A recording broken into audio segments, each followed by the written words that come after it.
Hello, my name is Roger and this is Jolly Roger Craftworks. Today's episode we're going to be opening and reviewing the 3.5 horsepower 14-inch cutoff saw from Chicago Electric.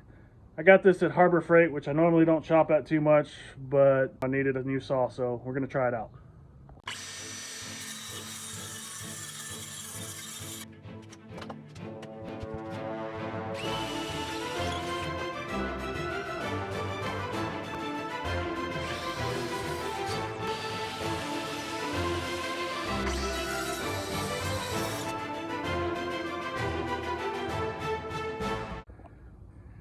Alright guys, so this is it.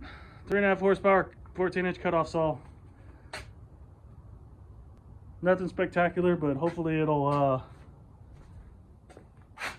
be able to cut a little bit of metal.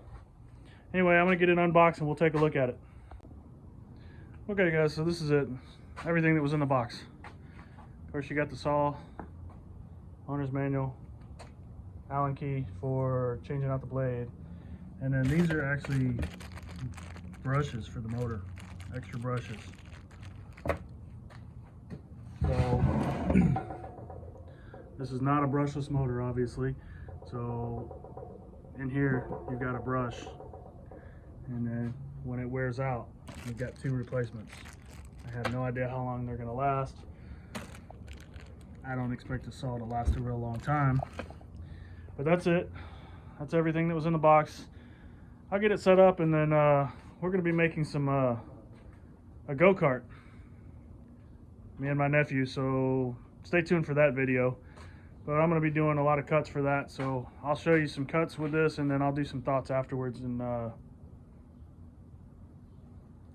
stick around.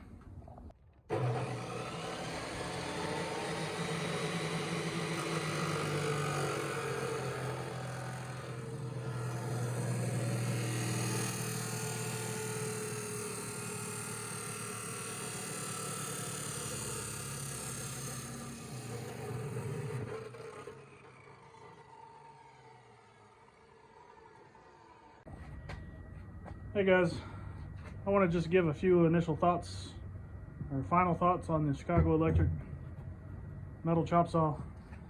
So it definitely has the ability to cut, no problem.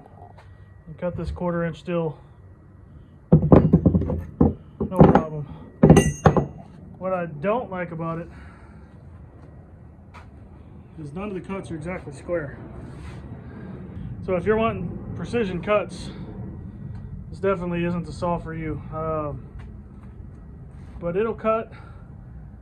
And if you have the ability to clean up your cuts with a grinder,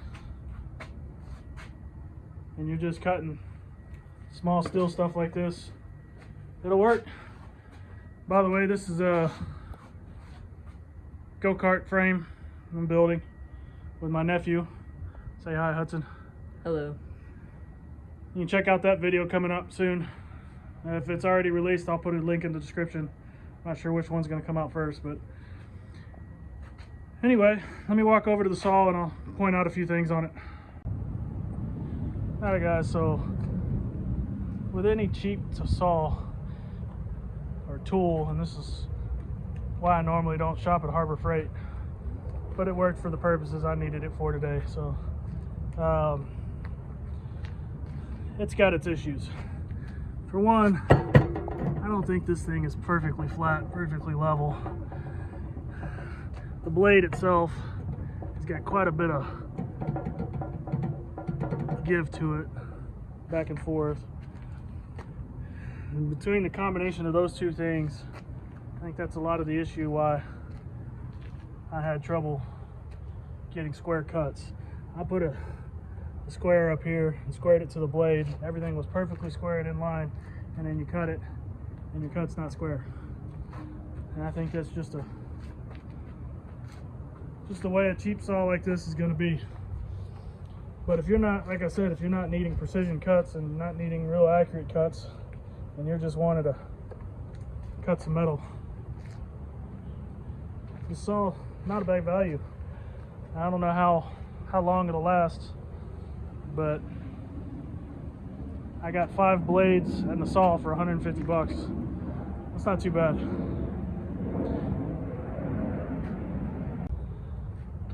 Also, guys, it does collapse if you lower it down and then push that little black knob in there, right there.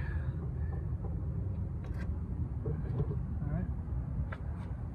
Now it's collapsed down, and then you can lift this up, which I thought was kind of cool. You lift it up, pull it back and forth all day long. And you see it's got the little threads on it. Flip it back, and now it's locked in place. Lock it down. But all in all, not a bad saw. It'll work for what I need it for, and it may work for what you need it for. Well, that's going to be it for this video. If you like what I'm doing, hit like, subscribe, share. Any of those you do will help me out. And we'll see you next time. Thanks for watching.